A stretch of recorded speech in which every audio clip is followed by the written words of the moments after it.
Em nome do Pai, do Filho e do Espírito Santo. Amém. Vinde, Espírito Santo, iluminai os corações dos vossos fiéis e acendei neles o fogo do vosso amor. Enviai, Senhor, o vosso Espírito e tudo será criado e renovareis a face da terra.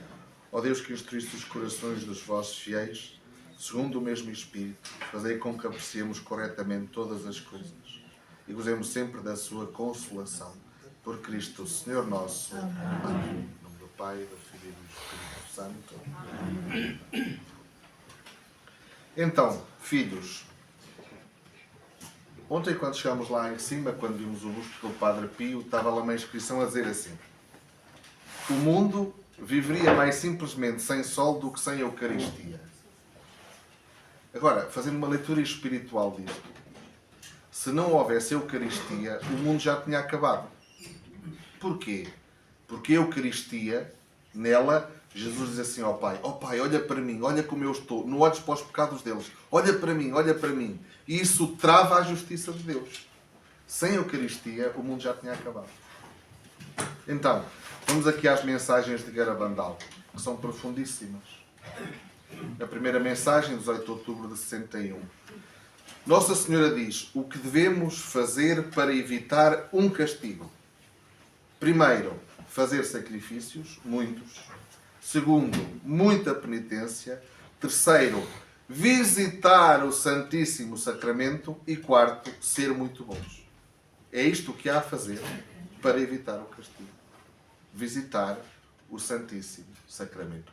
É curioso que no Escorial Nossa Senhora das Dores, acerca do primeiro sábado, a diferença que há com Fátima é que ela retira a meditação dos 15 minutos e coloca uma visita ao Santíssimo Sacramento. Segunda mensagem, 18 de junho de 65. Onde é que está a palavra Eucaristia? Muitos cardeais, bispos e sacerdotes estão no caminho da perdição e com eles levam muitas almas. Dá-se cada vez menos importância à Eucaristia. Eu acho que isto é a causa do que é dito anteriormente. A perdição das almas e de muitas pessoas da hierarquia do clero é porque não se estava a dar importância à Eucaristia. O amor, a devoção, o carinho, a sacralidade que tem uma Santa Eucaristia. É isto que está a perder. Era disto que Nossa Senhora estava a falar. Peço que os emendeis, pensai na paixão de Jesus. 5 formas de meditarmos a paixão. 5. Primeiro, participar na Eucaristia. Porquê é que nos milagres eucarísticos tem sangue? Se houve sangue, houve corte. Neste caso, houve crucifixão e houve morte. Temos a prova, com os milagres eucarísticos, que temos o Calvário diante de nós. O Senhor vos dizia hoje, ontem, cada vez que vamos à missa, vamos a Jerusalém. Vamos diante do Calvário. Segunda forma de meditar a paixão, os mistérios dolorosos. Terceira, olhar para um crucifixo. Vós ontem beijaste o crucifixo em um segundo. Eu tive 30 minutos a olhar para ele. Especialmente para a face. Fiquei com um silêncio sepulcral dentro de mim. Eu não conseguia falar para ninguém. Eu tinha de fazer silêncio sepulcral e meditar naquilo que tinha visto. Por isso eu tive de fazer silêncio. Foi ele que me inculcou isto. Eu senti o horto e a agonia. Meditei nisso. Só para olhar meia hora para aquele crucifixo. Aliás, nós ontem fizemos praticamente a Sexta-feira Santa, a adoração da Santa Cruz. Certo? Foi o que fizemos. A adoração da Santa Cruz. Outra forma de meditarmos a Via Sacra. E a quinta forma, ler livros sobre a paixão. Por exemplo, o topo disso para mim, As 24 Horas da Paixão, da Luísa Picarreta. Acho que é o livro místico mais forte que eu já li na minha vida. O senhor então, tem qualquer coisa... Perguntas no fim, senão começamos perguntas, depois não acabamos mais. E então, nas 24 Horas da Paixão, não é? Jesus está a dialogar com a Luísa Picarreta, vê tudo o que está a acontecer e fala com Jesus durante as 24 horas. Não é? E é extraordinário porque a agonia não foi 1 hora, foram 3. A agonia de sangue, suor de sangue. E Jesus, quando começa a agonia e vê chegar a Luísa, diz-lhe assim: "Oh minha filha, estás aí? Estava à tua espera." Porque Jesus teve consoladores. E no horto estão todos os consoladores que o iriam consolar até ao fim dos tempos. Aqueles que o amam e que o adoram. Sem condições. Apesar de tudo.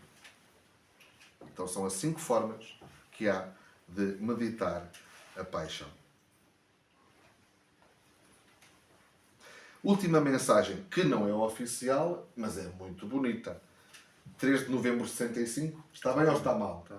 Se não eu digo aqui ao papel, ele que muda. Ele é que escreveu. 13 de novembro. 13, tá? Isso mesmo. Então, não tudo. Conchita, nos Pinhos, não foi nos Pinhos? Nos Pinos. Conchita, deves visitar mais vezes o meu filho no sacrário. Oh, senhor padre, não põe adoração na minha paróquia. Vai para o pé do sacrário. Oh, senhor padre, mas na minha paróquia fecham a igreja. Vai pedir, tu e 2 a 3 pessoas: "Oh, senhor padre, nós queríamos rezar, abra-nos a porta." Ou a pessoa que tem a chave, não é? Porque depois do Covid fecharam as igrejas todas, especialmente no interior. E há roubos. Então há roubos, fecha. Desde que não roubem o sacrário, as pessoas precisam de rezar, querem estar com ele. Roubaram umas moedas. Deixem ir as moedas, quer dizer, por favor. Levaram a caixa das moedas. Não importa, mas não levaram o sacrário. Ai, meu Deus. Não estamos focados no centro, não é? Não estamos focados no centro. Porque te deixas levar pela preguiça para não o visitares. Lembra-te o que eu disse no dia 8 de dezembro. Quando te apresentares diante de Deus, tens de mostrar as tuas mãos cheias e obras feitas por ti a favor dos teus irmãos, para a glória de Deus. Neste momento tens as mãos vazias. Última aparição. Nossa Senhora disse: neste momento tens as mãos vazias. Porquê? Por causa da preguiça. Uau! Por causa da preguiça. Porquê? Porque não ia visitar o Santíssimo. Porquê? Porque ele sente sozinho e abandonado. Jesus no Escorial está sempre a dizer isto: "Los amparo. Vinde visitar-me porque eu estou só, triste e abandonado." Se ele recebe uma visita, deixa-se estar sozinho? Não, passa a estar acompanhado. Fica triste? Não, fica feliz. Está abandonado? Não, porque já está em família com os seus filhos. Então, olhem o que é que Nossa Senhora diz à Conchita: obras, faz obras. E eu vou recordar as obras de misericórdia e espirituais, que são pouco faladas, são mais faladas as físicas, não é? Vou recordar só, está bem? Primeiro, dar bom conselho. Não faças isto, não faças aquilo. Acho que devias fazer assim. Isso é uma obra de misericórdia. E muita gente faz isso e não se dá conta. Corrigir os que erram. Às vezes eles não aceitam bem, mas se dissermos com carinho assim: "Olha, eu gosto muito de ti, mas fizeste ali assim uma coisa que não é correto, podias fazer assim." Mas continua. Assim as pessoas já aceitam. Terceiro, ensinar os ignorantes. Quarto, suportar com paciência os defeitos do próximo. Isto é mais para os casais. Não é? Tu tens de suportar os defeitos da Cristina. Acho que ela não tem, mas vai. E ela tem de suportar os teus, que eu acho que também não tens. Mas por isso é convosco, não é? Agora, isso é uma obra de misericórdia. Suportar com paciência os defeitos do próximo. Depois, consolar os aflitos. Perdoar as ofensas. Foi o que usámos ontem na adoração. Porque Nossa Senhora, na primeira mensagem, diz assim: "Se lhe pedirdes perdão com sinceridade das vossas almas, ele vos perdoará." Mas para ele nos perdoar, como dizemos no Pai Nosso, temos de perdoar os irmãos. Se não recebemos o perdão. "Oh, Senhor, perdoa-me." Já perdoaste ao teu irmão? Não, então vai pedir perdão, depois vem ter comigo. É simples quanto isto. Por fim, rezar por vivos e defuntos, que acho é a maior parte do que nós fazemos. Mas temos de fazer as outras. Está bem, filhos? As outras também são. Então,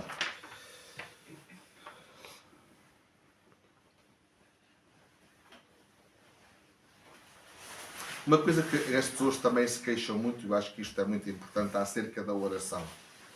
Quais é que são? "Oh, Senhor Padre, eu custa-me a rezar, distrai-me." Quais são os 4 obstáculos à oração segundo o Catecismo? 2 vêm de nós, natureza humana, e 2 vêm do demónio. É o Catecismo que diz. De nós, da parte humana, vem a distração e a aridez. A distração é humana.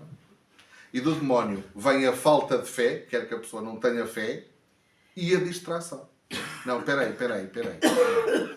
Está aqui qualquer coisa que falha. Já sei. Está errado. Do humano vem a distração e a aridez, e do demónio vem a preguiça, a chamada assédia. O demónio provoca a preguiça para não ires aos sacramentos e rezares e provocar-te a falta de fé, diminuindo e destruí-la. Estás a entender? O demónio provoca preguiça para depois provocar a falta de fé. Isto está no catecismo. Está na quarta parte. Porquê? Porque o catecismo está dividido em 4 partes. Catecismo da Igreja Católica para os adultos. Todos os adultos deviam rezar. A fé acreditada explica o credo. A fé celebrada explica os sacramentos. A fé vivida, que é a vida moral, explica os mandamentos. E a fé rezada. A quarta parte é só sobre oração.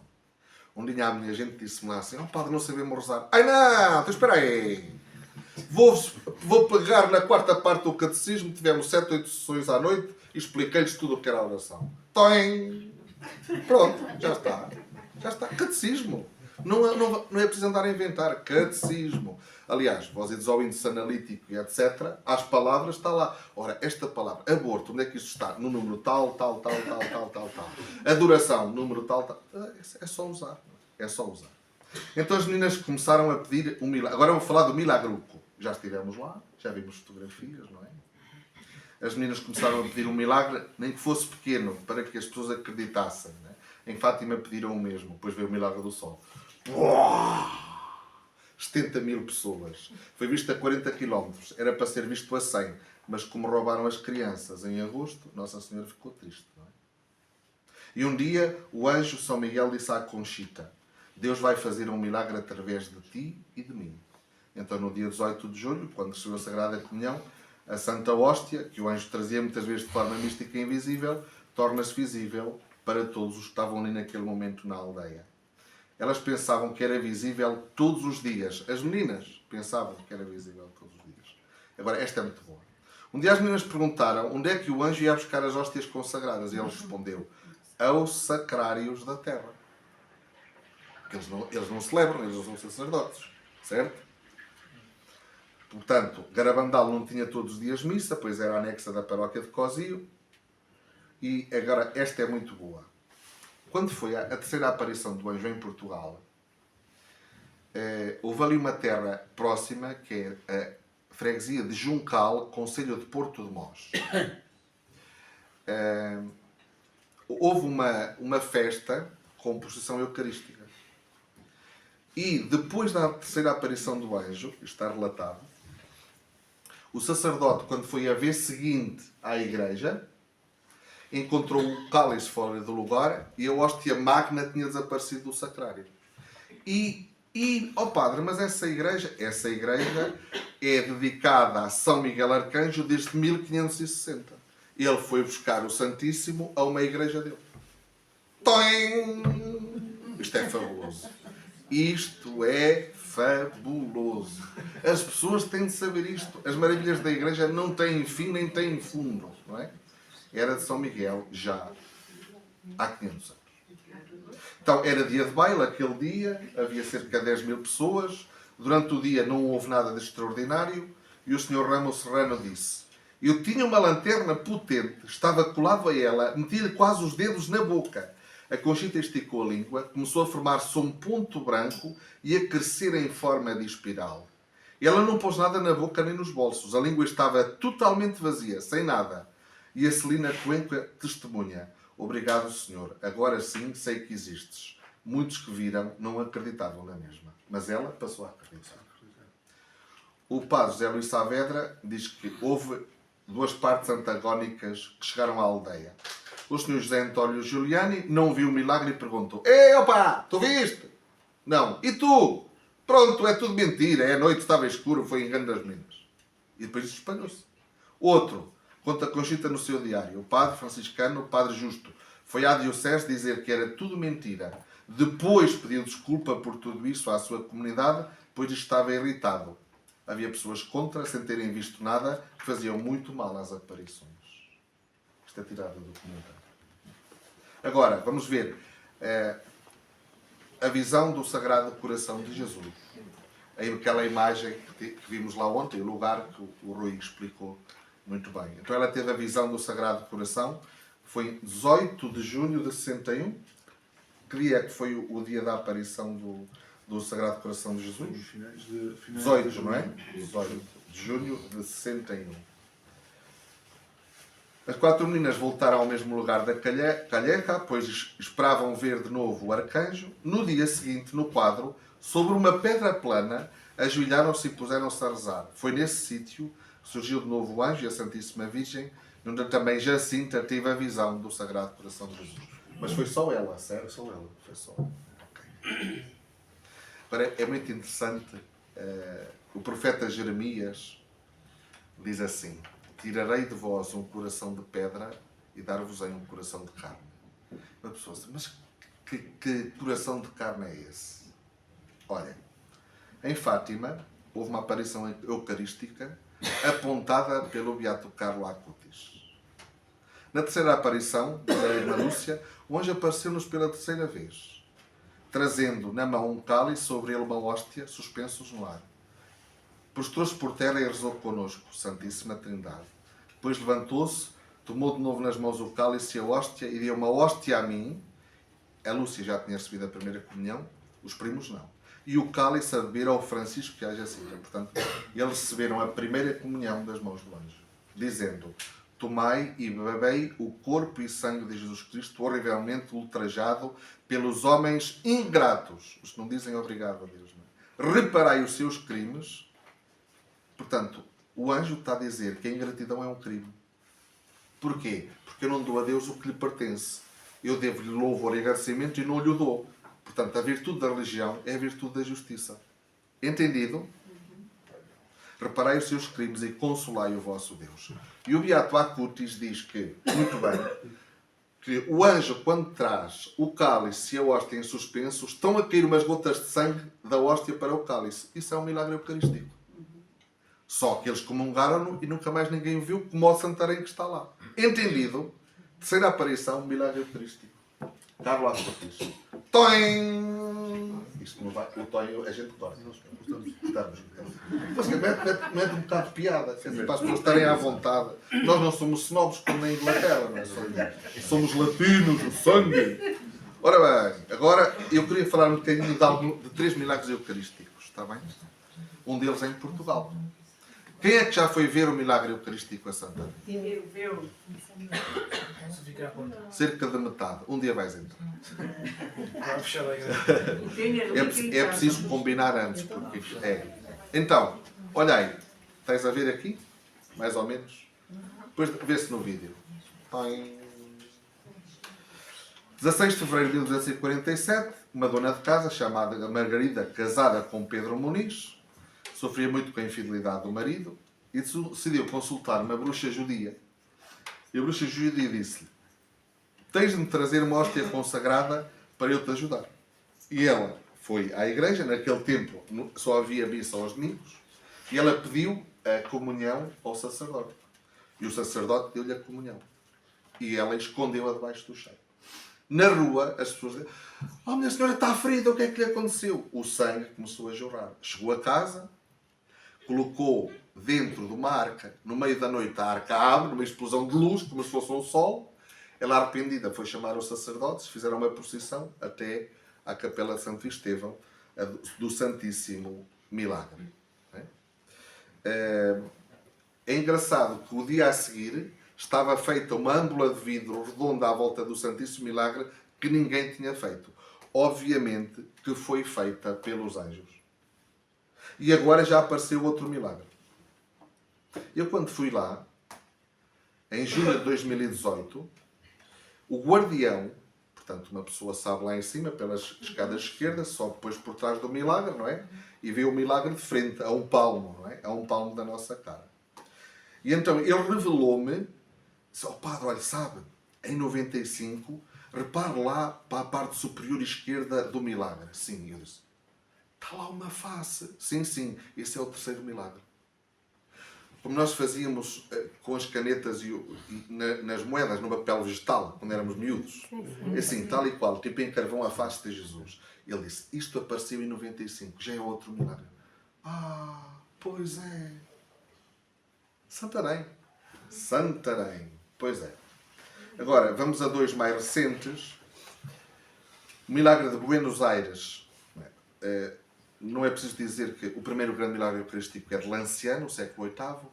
O sacerdote duvidava da presença real. E ao duvidar da presença real, a hóstia santa transformou-se em sangue. Então, há um médico, o doutor Castagnone, que é um doutor da Bolívia, e estudou 15 milagres eucarísticos a pedido do Vaticano. E eu, no Brasil, esteve num retiro onde ele pregou. E diz ele, para se ter uma Eucaristia válida, são precisas 3 coisas. O sacerdote validamente ordenado, a invocação do Espírito Santo e usar as palavras de Jesus. Ai, padre, e as disposições do sacerdote? Deus ultrapassa isto tudo, senão não tínhamos missa. Não é? E Deus, para dar a graça, ultrapassa o instrumento, senão estávamos feitos, não é? Podem ser padres santos ou pecadores, mas Deus desce e Deus vem, porque nós precisamos ser alimentados. Então, nestas 3 variáveis espirituais, ele perguntava-se como é que é possível que um pão consagrado encontre carne e sangue consagrado e carne do coração, não é? O Dr. Ricardo Castagnone, com o milagre eucarístico, converteu-se, que não acreditava em Deus. Então, em 92, engraçado, no 8 de maio de 92, que antigamente era o dia de São Miguel Arcanjo, outra vez, foi o dia que na Capelinha das Aparições Nossa Senhora começa a falar ao Padre Gobi, também foi no 8 de maio, antigamente era a festa de São Miguel Arcanjo. Encontraram no tabernáculo da Igreja de Santa Maria, em Buenos Aires, hóstias pintalgadas de sangue. A doutora Adelma Sanson viu que era sangue humano. Alguém pode pensar que foi colocado naquela hóstia, pois, mas na investigação ficaram todos surpreendidos por foram encontrados glóbulos brancos intactos, leucócitos. Estes fora do organismo, aos 5 ou aos 60 minutos, desintegram-se e destroem-se. Mas nesta hóstia, 3 anos mais tarde, em 95, os glóbulos brancos estavam vivos e intactos, o que é impossível. Como ires a um rio, pescar um peixe, o colocar-se na tua mesa durante 3 anos e ele estar intacto. É impossível. Em 99, pedem ao Dr. Ricardo que faça uma investigação que só termina em 2006. Ele, inteligente como é, mandou amostras para 4 laboratórios de continentes diferentes. Chamado Blind Test. Ninguém sabe a origem. Então, viu-se que a substância era sangue humano, presença de DNA, a unidade genética biológica por excelência, e confirmam que este sangue é de uma pessoa tão humana como nós, mas este sangue provém de pão consagrado. O Dr. Frederick Zugibe, de Nova Iorque, cardiologista, médico forense, chega a esta conclusão em 2004.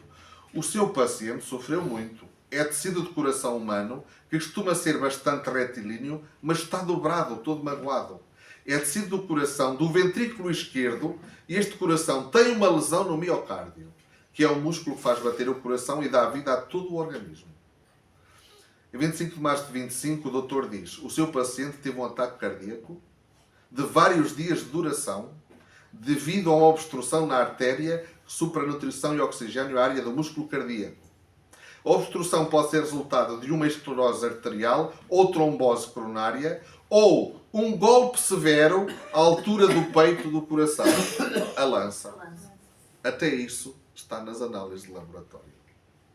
Em 99, quando recebia amostras do tecido, o tecido estava vivo. Ele estuda outra vez em 2004, já tinha sido em 99 e 96. Como é possível os glóbulos estejam intactos 8 anos depois? O doutor diz que essas lâminas evidenciavam mudanças degenerativas no miocárdio e diz que o ataque cardíaco foi muito recente e o paciente tinha morrido. Ele diz: então, mas esta amostra, o senhor morreu ontem ou hoje? Não, doutor. Este paciente morreu há 2000 anos.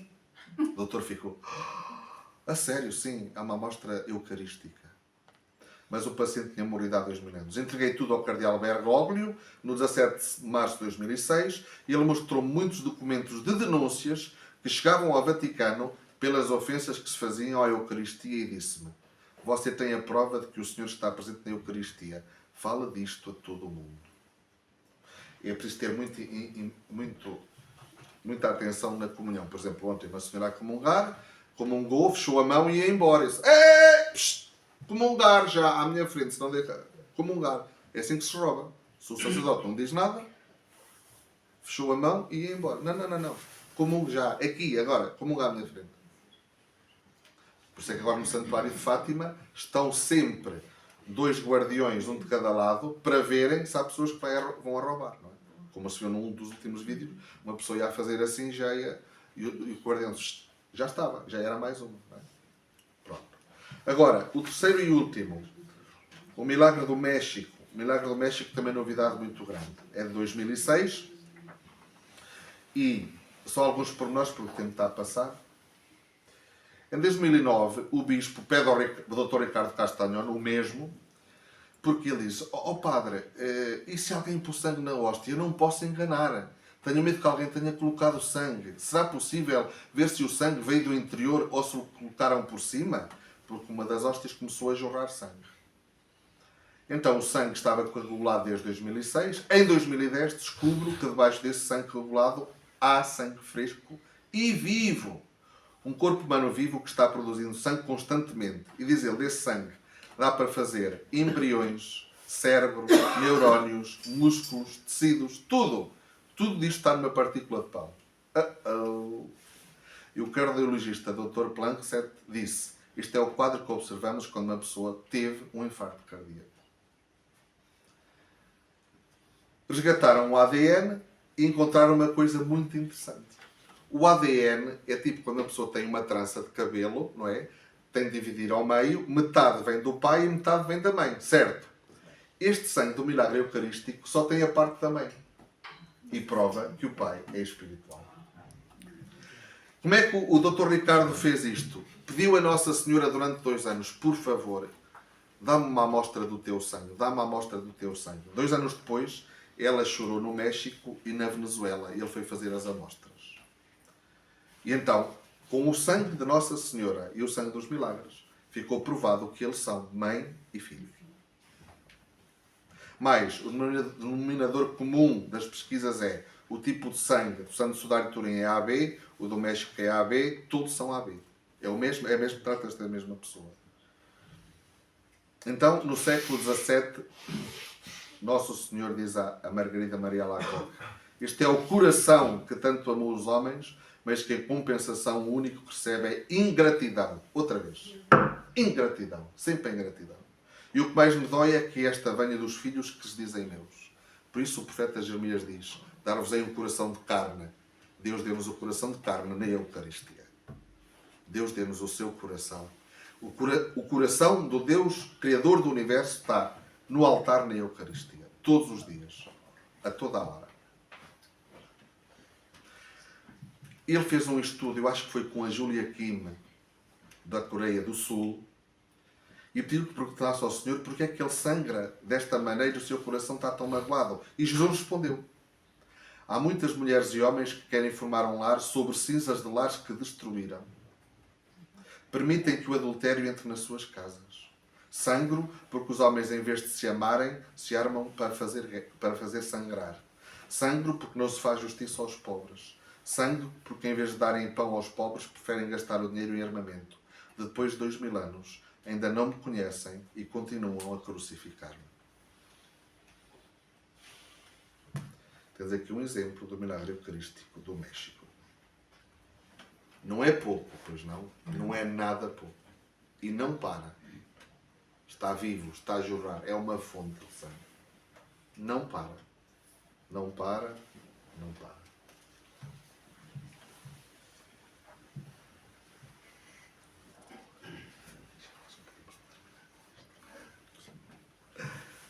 Então, agora vou pedir ajuda ao Rui sobre o padre Justo Lofedo.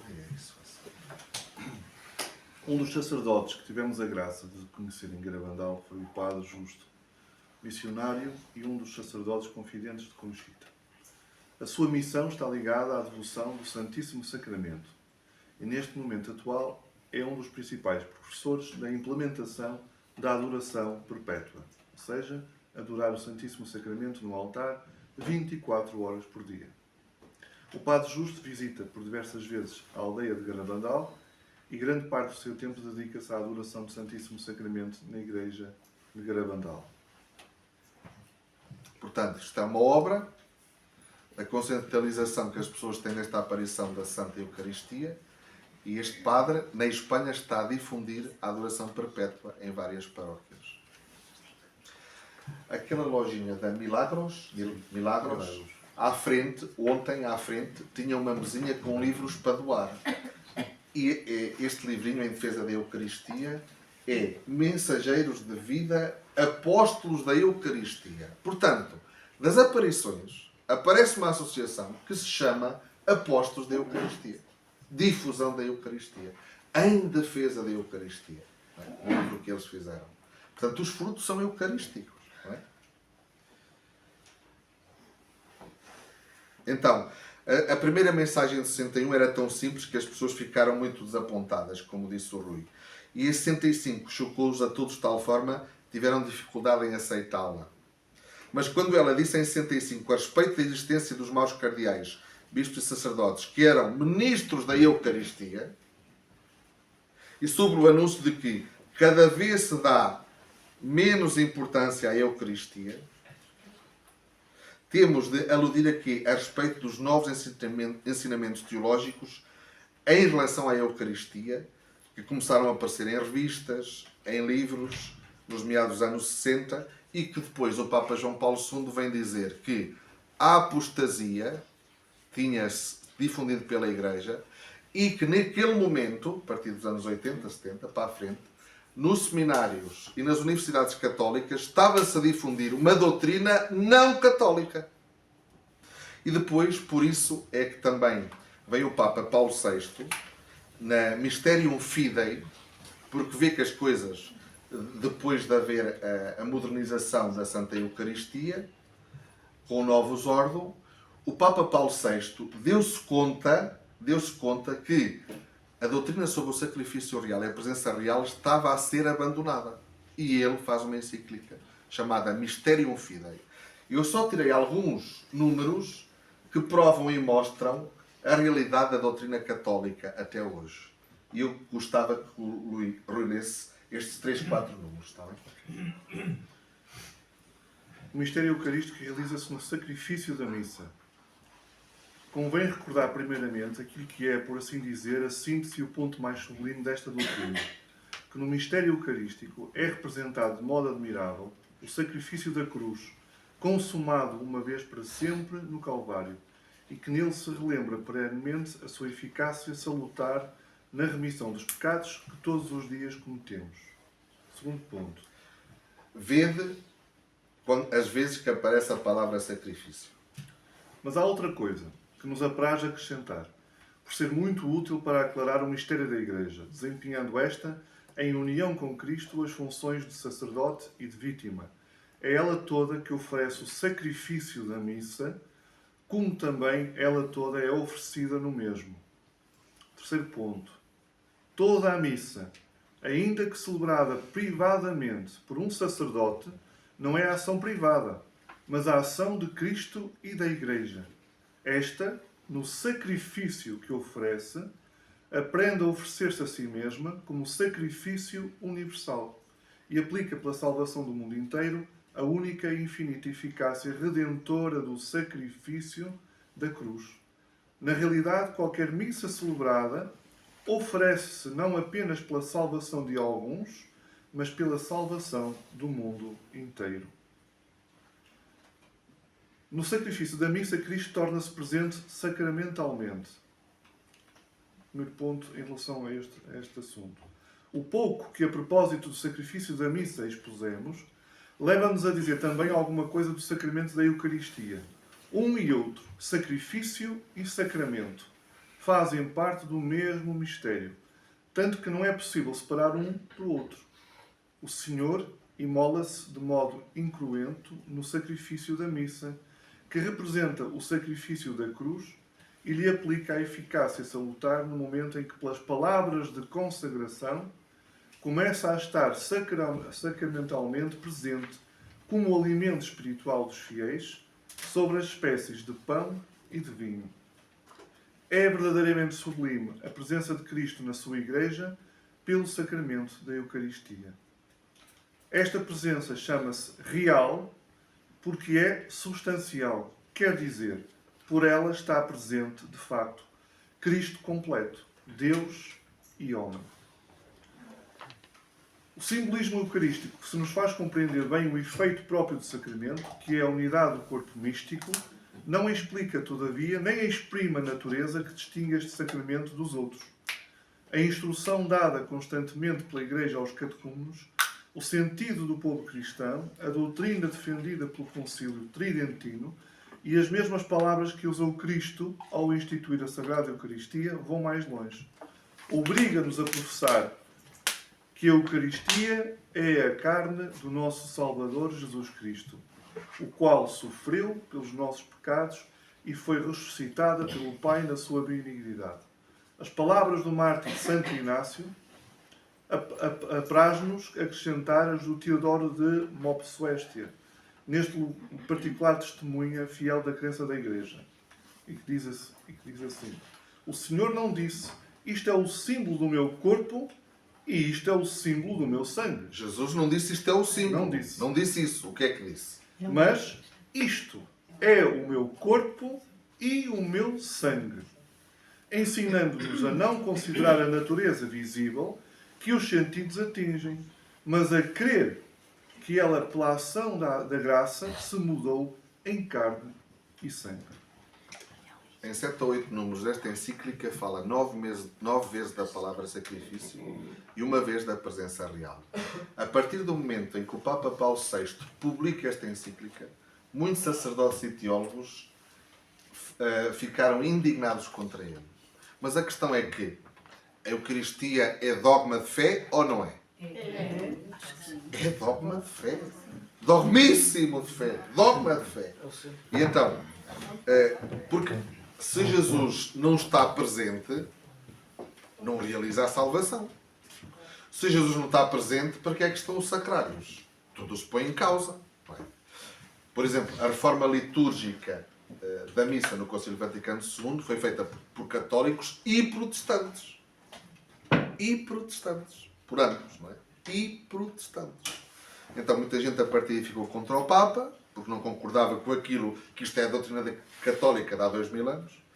E é curioso que a partir daí todas as igrejas novas que são feitas não podem ter sacrário no centro, tem de ser lateral ou escondido. O sacrário acabou, Deus não está mais no centro. Estamos quase a terminar, está bem? Vamos para uma coisa lindíssima, lindíssima. Meditações da Conchita sobre o Santíssimo Sacramento. Vamos ouvir. Conchita disse: é no Santíssimo Sacramento que encontrareis força suficiente para iniciar a vida que a Virgem vos exige constantemente. Visitem com frequência o Santíssimo Sacramento. Esvaziem os vossos corações das coisas mundanas que vos impedem de escutar Deus.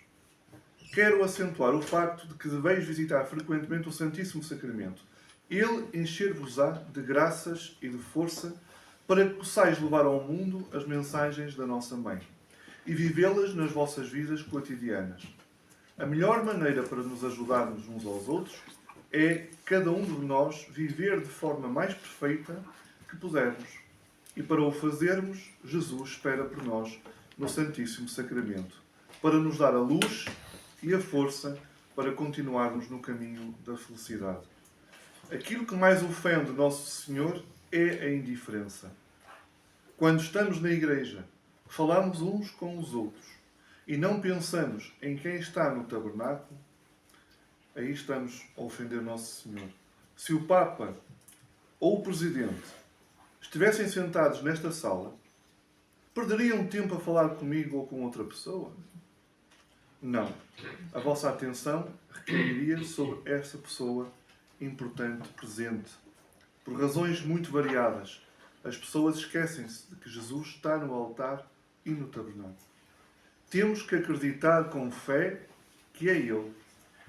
Para além da missa diária, da comunhão e do rosário, devemos frequentemente fazer uma visita a Nosso Senhor nas igrejas onde Ele está só.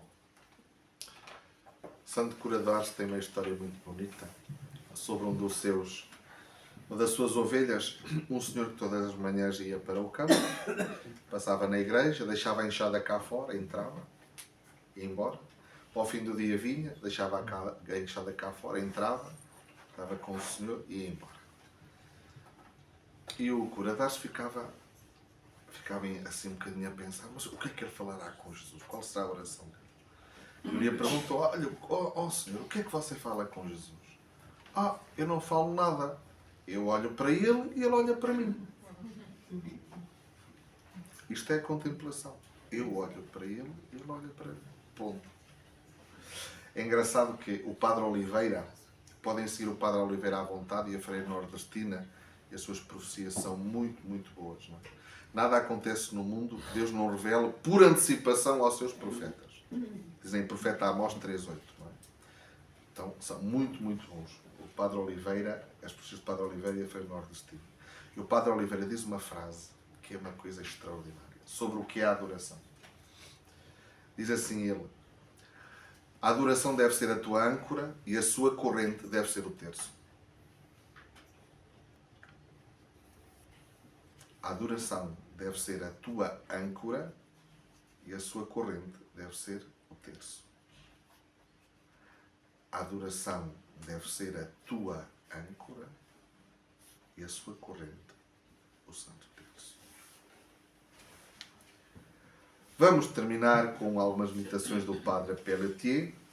Obviamente tirei quase tudo isto do site do apostolado, que é riquíssimo. E é um crime as pessoas não aproveitarem a riqueza que lá está. Portanto, escrevem apostolado Garabandal, está lá tudo isto e muito mais. E então, ao longo de vários anos, desde 1972 a 1981, o Padre Pelletier deu valiosos contributos escritos para a revista de Garabandal, Needles, num total de 58 artigos. E sobre a Eucaristia, ele escreveu isto. Um dos sinais mais fortes da autenticidade das mensagens das aparições de Nossa Senhora em Garabandal foi pelo facto de as mensagens estarem concentradas em Cristo. A centralização em Cristo vem principalmente da verdade eucarística, comunhão, ensinada pela forma de comunhão mística dada pelo anjo, visitando o Santíssimo Sacramento, rezando pelos sacerdotes e pensar na paixão de Cristo. A missão de Maria foi e será sempre orientar-nos para Jesus, para que possamos reconhecer a sua verdadeira presença. Parece-nos que só agora estamos verdadeiramente a conhecer o entendimento e a importância da mensagem eucarística de Garabandal. Esta mensagem foi, em primeiro lugar, como uma lembrança e defesa do tradicional ponto de vista católico sobre a Eucaristia, e em especial da divina presença. Este entendimento da mensagem eucarística de Garabandal está claramente correta e foi bem precisa para os dias de confusão que se seguiram ao Concílio Vaticano II. Só um pormenor. O que é que aconteceu depois do Concílio Vaticano II? Para já, o Papa João Paulo II, na encíclica Veritatis Splendor, números 4 e 5, fala de uma crise enorme dentro da Igreja, em que já vos disse que seminários e faculdades de teologia se afastaram da doutrina da Igreja. Mas em 1975, 17.000 sacerdotes abandonaram o ministério e 25.000 religiosos abandonaram a vida consagrada. Será que isto pode decorrer da mudança da Santa Eucaristia? Será que eles esperavam mudanças muito maiores e que não aconteceram e ficaram desiludidos por isso? Será porque mexeram na Eucaristia? Deus teve alguma intervenção? Não sei. A questão é que isto são números factuais. 1975, 10 anos depois do concílio, 17.000 sacerdotes abandonaram e se secularizaram e 25.000 religiosos abandonaram a vida consagrada. Isto aparece também no documentário Garabandal, Catarata Imparável. E o Padre Pelletier continua a escrever. O Espírito Santo lembra-nos de algo que nós, na prática, esquecemos. Os sacramentos, e em particular a Eucaristia e a penitência, que têm grandes poderes de cura. Quando Conchita foi questionada, Nossa Senhora falava frequentemente da Eucaristia. Ela disse, sim, mas não estritamente sobre a Eucaristia. Ela dava-nos muitos exemplos. Por exemplo, ela disse-nos acerca do valor de um sacerdote. Nossa Senhora comparava-o com um anjo. E ela disse, se vissem um anjo e um sacerdote, que cumprimentássemos primeiro o sacerdote, ou então deveríamos ajoelhar-nos perante o sacerdote do que em relação ao anjo.